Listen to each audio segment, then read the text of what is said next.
podcast is brought to you by 138. We're a new streetwear brand. If you haven't seen us, check us out at www.138.co.nz. We're just bringing out collection 3. That should be here in about a month. But for now, we've got some hoodies, we've got a couple tees online. So jump online and support. Yo, what's up guys? Welcome back to the podcast. Or for those of you who are new, welcome. My name's Carlos Price. I run a clothing line called 138. And basically this is the podcast we do to entertain people. We get people on the podcast to share their stories, people who have good stories, to educate people who are trying to learn or trying to do the same things as us. We just show you as you go. It's better to learn off someone else's mistakes. And we're just trying to document everything so we can go back one day and sort of look through it and see how we grew, or anyone who wants to be a part of the journey can do so too. So things have been pretty tough lately with COVID, and apologies we haven't put out a podcast in a while because we've been so slammed with everything, and there's been so much work to do, but we're back. We've got 2 podcasts today. I'm going to be doing this one right now, and then very soon I've got one with Jackson Thomas from Vintage Kit. So pretty excited. The first one today is about registering our company, how the tax laws have worked, how we've sort of learnt everything and what we've learnt. And I mean, this may not be your traditional way of learning this stuff, and there may be stuff that might not be 100% right, but for now, what I have learnt, this is how I've learnt it, and this is how I'm going to teach you. So please try and bear with me. So very recently we registered as a company, so it's pretty exciting. We've got a national business number now. You go into the company's office and you search our name, you can find us, you find our business number. So it's pretty cool. It's good to see that it's like all coming together and it's sort of real now, you know. Like, it's before that we worked as a sole trader. So basically everything was under my name, and if something was to hit the fan, if shit was to hit the fan, that would come down on me. So now I am separate to the business. It's limited liability, meaning I still do have some liability for the business, but I'll go into depth more with that later. So, sole trader versus company. Basically, the decision we made to become a company instead of a sole trader is I sort of wanted to separate myself from the business a bit, where if we're starting to sort of bring in some good cash flow, things are, potentially getting a little bit more risky. I want to make sure that when I'm purchasing assets such as a house, a car, things like that, that if something's to go wrong in this business, it's not going to fall back on me as part of my personal assets. So I decided to separate it, and that's just a decision of mine. It's a little bit more expensive and a little bit more paperwork to do each year, but I feel going forward, looking at what I want 138 to be, I felt like it was the best decision for me. So sole trader, I was a sole trader, but I wasn't exactly clear with the rules, so I'm going to go through what it is like to be a company, because that is what I'm learning as of now. So I have a mate of mine, Cole Forbes. He's an accountant. Basically he works for KPMG, and he's helping me work through all my accounting side of things. I never realized until now how important that side of things actually is, and how important it is to keep things in order. So basically he helped me file my tax return, my income tax for the last financial year up to 31st of March. And from 1st of April onwards, we've been operating as a company. So, we did all the tax reports. We got all that done with Cole, and he was a massive help. We probably wouldn't have got through it without him. And now we are starting to learn how to do it as a company. So again, I'm learning as I go. So bear with me. These are just the things that I've learned so far. It's only been a shorter period of time. But I'm just going to take you through the process basically. So I registered the company, and how I did that was I went on to New Zealand Companies Office. And on New Zealand Companies Office, it gives you the option to create your business or incorporate your business.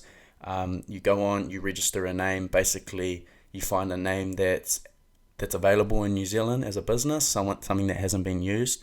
138 Limited comes at the end. 138 Limited was actually taken by someone in November last year, so I had to use 138 Clothing Limited, but it doesn't matter because you can trade under whatever name you like. It's basically just your legal name for that side of things. It's your entity name. That's what you're known as for the other side of things, invoices and things like that. So it doesn't really matter what it is, but ours is 138 Clothing Limited.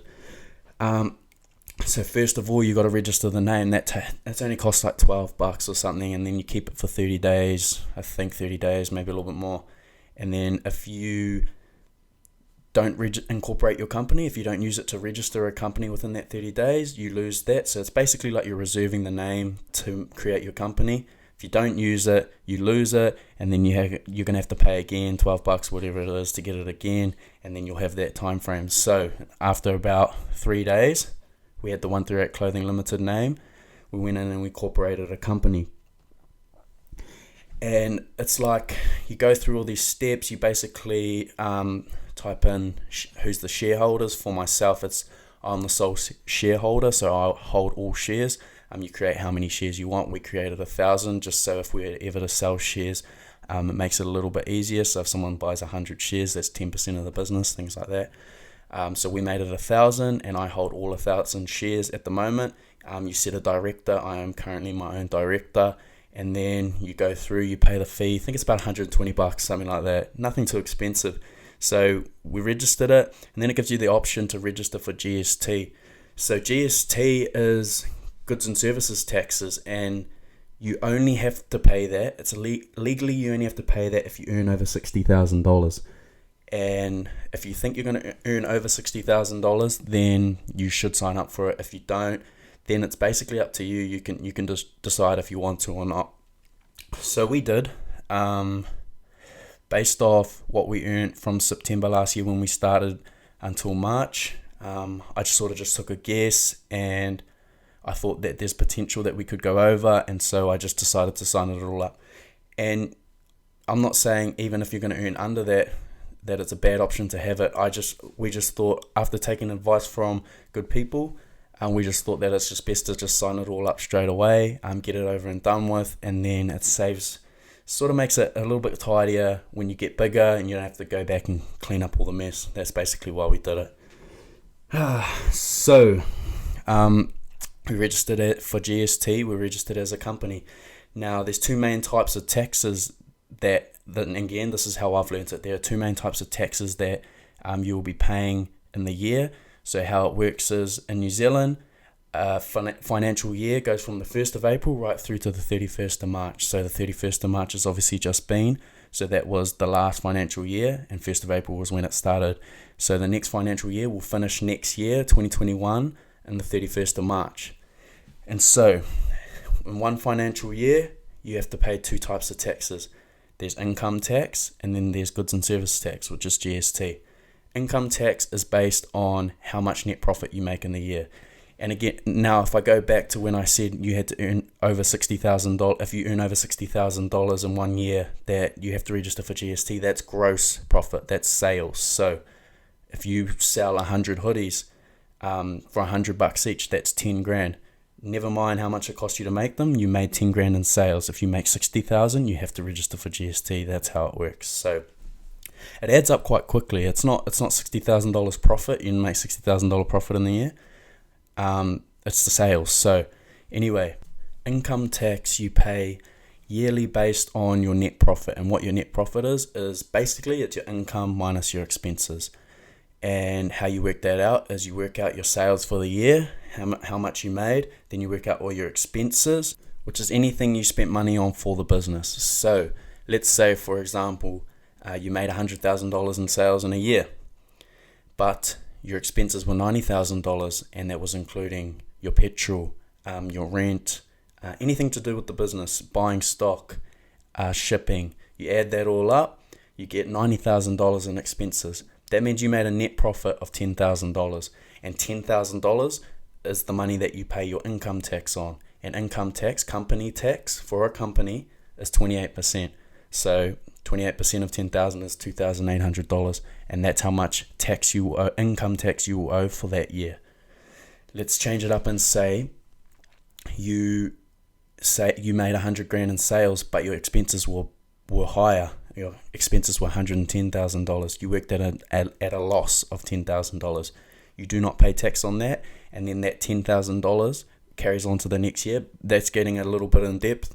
I'm still a little bit unsure on how that works, but basically that carries on, and you wouldn't pay tax for that year. That's basically to help, obviously, small businesses that are struggling. If you're working at a negative, you're not going to have to pay company tax. So 28% you pay on your net profit, whatever your net profit is, and that's your income tax. Then you have GST. So GST is 15% on top of everything you sell. So for 138, we incorporate our GST into our prices. So the price already includes GST, and then we pay 15% of whatever you've paid us. So if you pay us $100 for a hoodie, let's say $100 for a hoodie, we then pay the $15 as GST, what goes into GST anyway.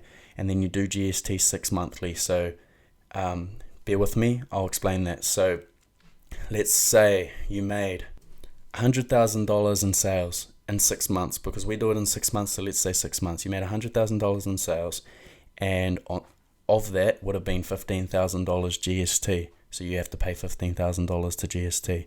When it comes to paying your taxes, you're paying your GST 6 monthly. You go, okay, so I've got $15,000 owing, but then what can you take off that? So if you bought a car that year, whatever GST you paid on that car, that's a business expense because the car is for the company. Only if the car is for the company, whatever you paid in GST, you can take off that $15,000. And you keep doing that with anything that was an expense for the business. If you bought a phone for the business, if you bought petrol, you filled up your car for the business, things like that. You claim back the GST that you paid on all of those things, and you put it against the GST that you owe, and that's how you claim back things. What I used to think, and it was a bit wrong, it kind of is right, but not really, is I thought that when you owned a business or when you owned a company and you're claiming back tax, I thought that if you were to buy a $100,000 car, at the end of the year, you can claim back all the tax, and literally, like, you get paid back $15,000 for the tax that you paid on it. And that's not how it works. It's actually, you put that against the GST that you're actually paying, if that makes sense. So if you paid $20,000 in GST of your sales, and you had $20,000 of expenses, GST, $20,000 that you paid in GST for expenses of your business, that now cancels out the $20,000, and you don't owe anything for GST. If let's say you have a very high expense business and your business isn't working very well and your sales are quite low, all the GST you paid on top of everything you bought for the business, the expenses, is higher than how much you paid on your sales. You'll get a refund. You'll get money back. So if it was $15,000 and you had only made $10,000 in sales, you'll get $5,000 back. That's how it works. I hope I didn't lose you. It's a little bit confusing. If I would advise you to take some notes if this is for you to help your business, just because you can get lost in it all. That's what I did. I wrote down a whole lot of stuff, and I've gone back through it, and it just slowly comes together, and it slowly embeds in your mind, so you can slowly remember it. But basically, on that GST, so it's good to have expenses under the business, because you can claim back the GST on top. So let's say I needed a car, and it's going to help me for my business. I register the car under the business, and the car cost me $10,000. Now I have $1,500 worth of GST that I paid for a business expense that I can take off the $1,500 that I owe on top of my sales, if that makes sense. So I'm looking at getting a new car, so I'm going to put that under the company because it helps me take back a little bit of GST that I was going to pay. So if we looked at a financial year for us, and how we've set things up, we use Xero. We were advised to use Xero, and I found it super easy. Xero is an accounting software where basically, for myself, we set it up linked to our bank account, and every time something comes in or out of our bank account, it pops up onto Xero, and then we basically just code it. So, that was a marketing expense, that was sales, etc., etc. That's how it works. And it also works out my GST returns and things like that for me. So it separates so say you make $100 in sales, it'll take $85 and it'll put it into your income, and then it'll take $15 and it'll put it into your GST. It's been really good for me because I'm a person who likes to keep things like orderly, and like it frustrates me when things are all out of order. Like I like having folders on my laptop, things like that. I don't like a whole bunch of things on my screensaver. I like it all in order and things like that. So 0 is good for that. So anyway, how it works for us is we'll go through the financial year. Starting from 1st of April, we're just filling in our things. When it comes to 6 months from April, which is for us, it's September, we then file our GST because we do it every 6 monthly. GST, not income tax. We do it every 6 monthly, and we work out how much sales we made, how much GST we owed for those sales, and then we look at our expenses and how much we can take off that or how much we get refunded. That's how that works. So we do that 6 monthly. We do that on September, and then we do that in March again at the end of the financial year. So we do that at September, and then we go to 31st of March. We do it again, but then we also work out our net profit for the year. So we find our income, then we minus all our expenses. We find our net profit, and we pay 28% of that to the government or to wherever it goes, IRD. And that's basically it. I hope I didn't lose you too much. If you found it a little bit confusing, please go back, have a look again, have a listen again, and just write down some things. If I could take out the key points from this that you would take would be New Zealand Companies Office. That's how you register your company. You can also register for GST at that time if you want. If you're earning over $60,000 in gross profit, you have to be registered for GST. And then you think about GST and income tax as your two main taxes that you have to pay and think about. So income tax, your net profit, 28% of that's how much you pay for your income tax. And the income tax is income minus expenses. Then you have your GST, which is 6 monthly for us. You can do it 2 monthly, 6 monthly. Actually, I think it's just 2 monthly and 6 monthly, or maybe there's another one. Anyway, your GST is how much GST you paid on your sales minus how much GST you paid on expenses, and then you either get a refund or you got to pay them, or if somehow it ends up being the same, it just cancels itself out, if that makes sense. So those will be my main points. If you have any trouble with it, please just feel free to give us a message. Obviously, like I said, we're not the most knowledgeable at this, or I'm not anyway, and I'm still learning as well, but this is what I've learned so far, and I'm slowly getting there. But yeah, if you need a hand, flick us a message, and if I can't answer it, then I'll find someone who can for you. But appreciate you joining. If you could, please give us a subscribe if you're watching on YouTube, or just a follow on Spotify, iTunes, whatever. If you could give it a screenshot, chuck it on your story, give us a tag, let us know you're watching, let us know you're enjoying it, and just sort of spread the word for us so we can kind of get more people in, help them as well, and sort of just build our community that we're trying to build. So, we'll see you very soon with the Vintage Kit one. Later.